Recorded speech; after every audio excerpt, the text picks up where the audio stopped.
Hello, welcome to another Ralph Fanshawe video. Sorry I haven't posted for a while. I had a problem with my phone because I do everything on my phone. I basically broke my phone. Anyway, in looking at the analytics, a lot of people have been searching for Mercedes Vito, and as it happens, I've got a bit of a problem with my van. This is Mercedes Vito, if you're not aware, and it's a brilliant, great van that I've had for a number of years. Anyway, what happens is they have a tendency to wear the inside of the tyres out, and it's worn the inside of the tyre out on this quite badly. So I'm going to jack it up and swap a wheel out.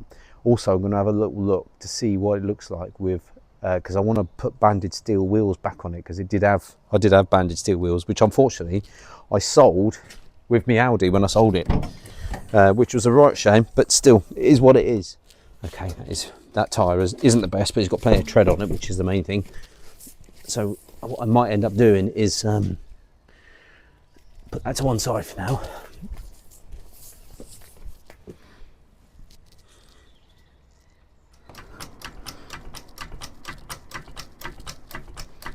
So what I'm going to do now is I've just jacked it up like that. I'm going to see if there's play in movement in that bottom ball joint, because they have a tendency to wear out.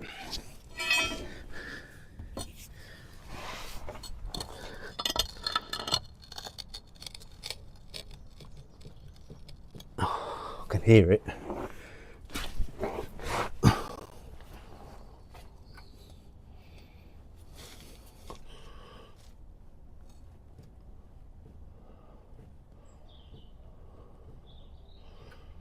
No, that looks okay. It's just wearing that inside tyre out, not a drama. Oh, my back.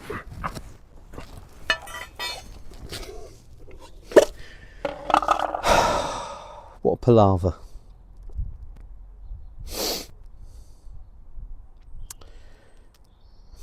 Right.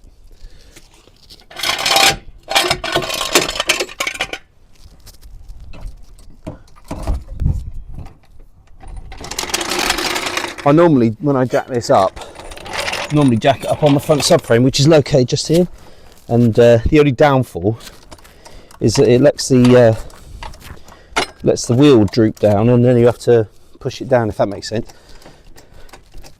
Also, you got it takes all the travel out of the suspension. I need that to be on the floor just a bit, just to crack the wheels off.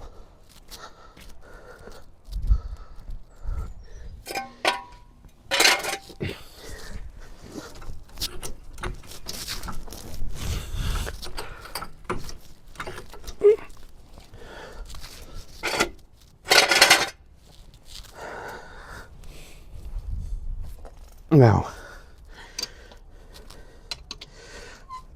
so I was talking to one of the blokes I know, who knows a bloke that's really good at YouTube stuff, and he was saying that apparently the optimum time to upload is Sunday. Whether that's a thing or not, I don't know, but of course I've been a bit busy of late, and of course my phone, all that happened was the screen for the the window for the camera broke. Anyway, you can get, well, I actually was going to send it to somewhere, or give it to someone to fix, a company, which was going to be 60 quid, and I was like, looking at the price of the part, I was like, I can do that myself. So obviously did a bit of research and did it myself, and the company, made a reasonable job of it, and it's done the job. So which was money well saved, I think. But yeah, this tyre is so knackered, it's literally down to the canvas, and I've only just noticed it. We've got a nail in there as well now, so it's a shame, because Hankook tyres are really good, and it was a really good tyre. I bought it part one, believe it or not. Anyway, so what I'm going to do before I put another tyre on there, or take the spare off, or do whatever I'm going to do, I'm going to put the banded ones on there, or at least one of the standard ones and a banded one, and we can see what they look like. So bear with me while I clamber over all of my scrap in the garage. Right, here we are. So as we can see, this wheel is the banded, this is the non-banded. This has got an inch band. The wheels that I had on the Audi, they had a I think think they weren't 2-inch banded, but definitely 1.5 inches. So just make sure, yeah, we're still recording. That's good. So this, obviously you can see the difference in the width, like so. You know, there's quite a fair bit of a distance or difference, but we'll put this one on, see what that looks like first off. Because I was thinking whether I just got another one and just did the backs, but I'm not. In my mind, it's like, why would you have a staggered wheels when originally you wouldn't have had staggered wheels on it, if that makes sense.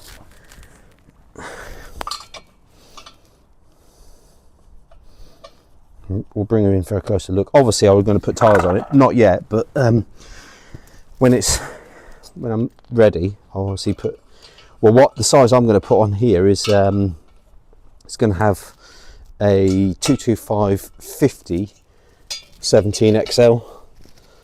I mean, I could go for well, I'll speak to the tyre company and see whether they can supply me with some commercial rated tyres, because they are out there, the 17-inch ones, but they tend to have quite a bit of a bigger profile, and the 225/50 17 is the tyre that would directly match the 195/70 15, which is what's originally fitted to it, if that makes any sense.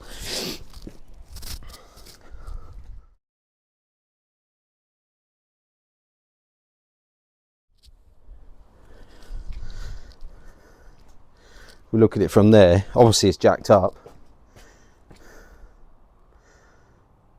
It will look, it does look cool with you know, with the banded wheels on there, because I had it on there before.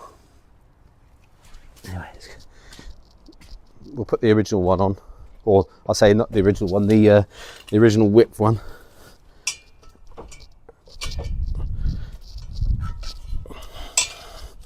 And they'll go green as well. I'll paint them green myself, because there's one company that does wheel banding. It's obviously been planning it for a while, and they want to powder coat it for you, which is good, but I'm happy with just painting them, to be honest, which means I can choose and chop and change what I like and when I like. Whereas if you're wanting to powder coat over the top of something, it just, I don't know, maybe it's me, but in my mind it doesn't make sense.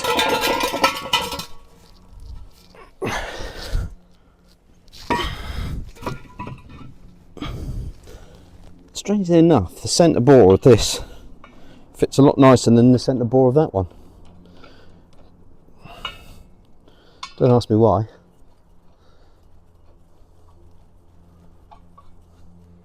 So that's the original width wheel, which would probably look alright with a normal size tyre on there. It would just look a bit bigger. It would save me a lot of money if I did do that. I'll show you.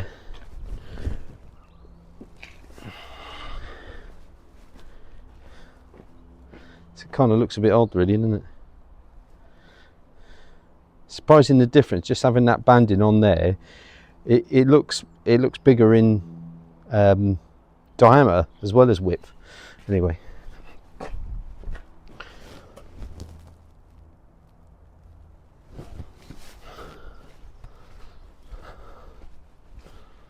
Now then, what am I going to do about this? So the other job I've got to do on this, which is a pressing job, which I've been meaning to do for a long time, but just things get in the way. What's my pads like actually while I'm here? So things keep getting in the way of it, of me doing it. Basically what happens is the injectors are passing too much oil or fuel back to the returning too much fuel back to to the rail and back to the tank. And what happens is when you push it, when you like thrash it to, I mean I wouldn't say thrash it, but when you have to drive it a bit hard to maybe go up a slip road onto a motorway, the engine cuts out. Now I did a lot of research into it and changed a few seals, this and that and the other, and it made it better, because I could see that there was air in the fuel, but that hasn't cured it. And in speaking to a company called Wellham Diesel, they're a very helpful company. They do a lot of tractor stuff, well, a lot of everything I think.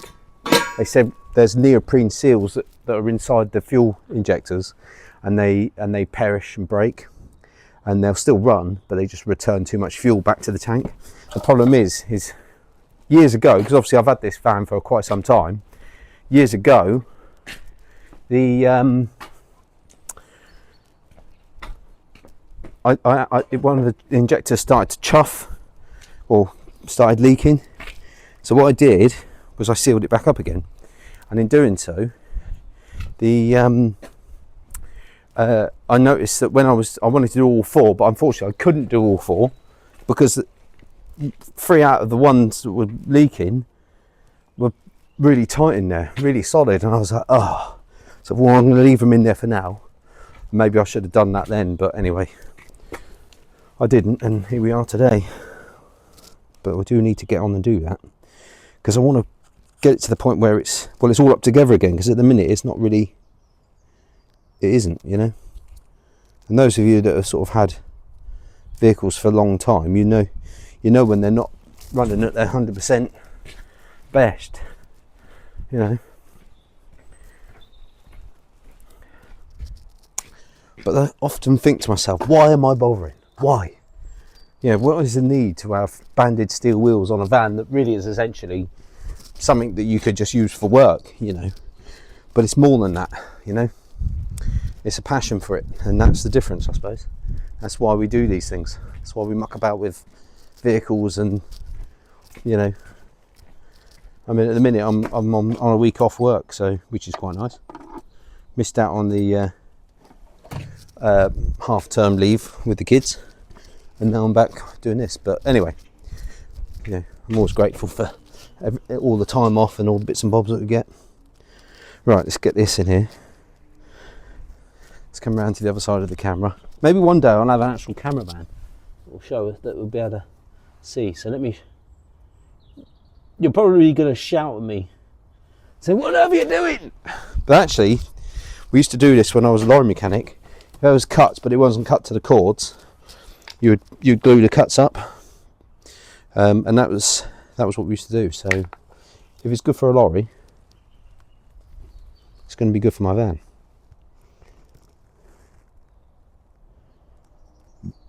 There we go.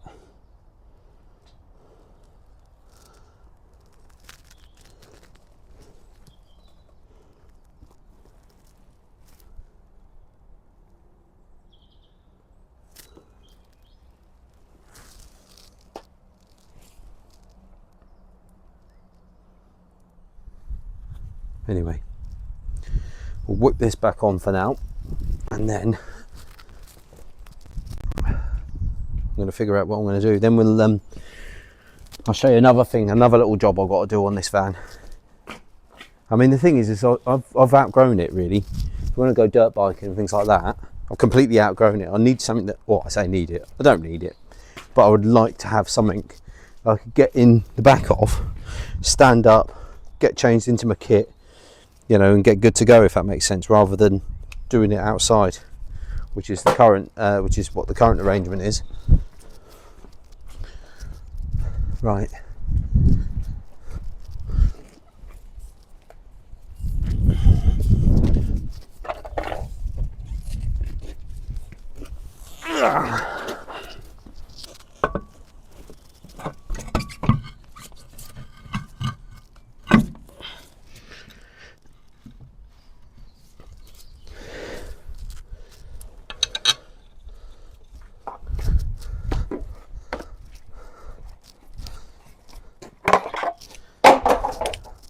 Let me just check that you're actually looking what I'm doing. Let's bring it around a bit. When you put like your banded steels on and things like that, it doesn't look quite as good until you pump down on the suspension and it settles down. So when if you're like thinking, oh, I want to be a mechanic, or I want to be a tyre mechanic or something like that, and you do tracking, you end up or you go on a tracking course, they'll say to you, you need to bounce down on the suspension to enable that wheel sits right, and then you can put all your gauges on, or the wheels not sure what they call them to be honest with you, but the wheel pieces where you connect them to adjust it or to check what the toe in and the toe out is, etc, etc. You'll see that will settle in. I'll just push it, handbrake's off. I wonder if it was moving. You can see it kind of settle in. Put it back into the fence. It wants some air in that tyre as well. And if you pump down on the suspension, it basically makes it sit correctly, and as it stands, there we are. So that's a little job so far. So I'll show you around it anyway. I painted it and scuffed the wall, and then you can see the rust is starting to come through at the bottom of the doors and on that piece, that little bit there, look, which is a bit of a shame. But this is another job I need to do. So basically what's happening is when you open up the side loading door like so, this here rubs on there because it's worn out, or it's worn out in here. So I need to do that, and as you can see, probably it might focus. No, it's not going to focus, but basically it's rubbing the paint off there, so eventually that'll become a hole. What have I got in the back? So got my bicycle in there, but actually looks terrible at the minute when you look at it on the camera, but this is very tidy. This is actually really quite tidy. You can see floor space, which is good. Another thing I like about the Vito, twin side loading door, which is brilliant. You know, ideal for, you know, getting stuff in. Right, we'll have a look under the bonnet in a minute. Central locking's a thing on this as well.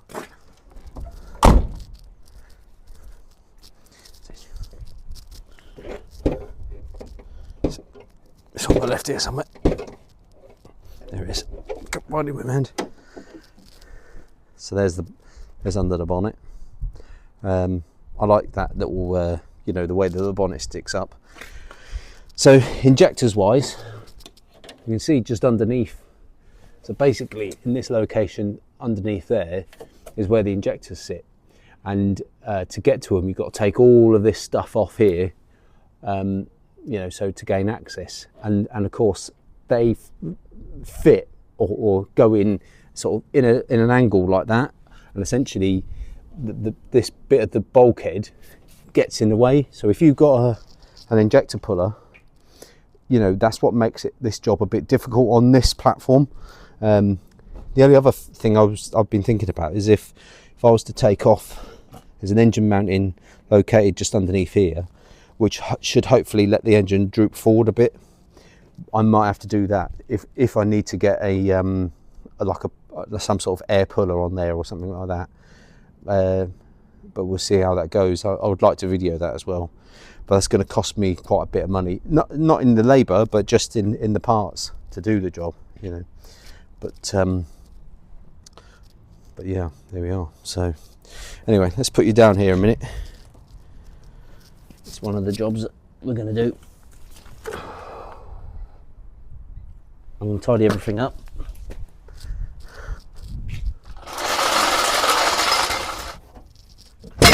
So back to the question, is it worth it? Well, yeah, in my mind, definitely. And I'm sure in a lot of other people's minds, it's like, yeah, of course it will look wicked once it's done, and it will do. And then you can cruise around and a cool looking van. I mean, it's like the Volkswagen vans, like the T5s and T4s and all the rest of it. You know, there's such a following for those, and there's a bit of a following for these. Not quite as big, but they you know, they must spend thousands, you know, yearly on upgrades of their vehicles. And I love a Volkswagen. And a Land Rover, so you know, Land Rovers are always, you know, you can get all sorts of different wheels for Land Rovers and so on. So, you know, there's not much, you know, especially for this model year, you can actually get, funnily enough, for the earlier Vito vans and that. So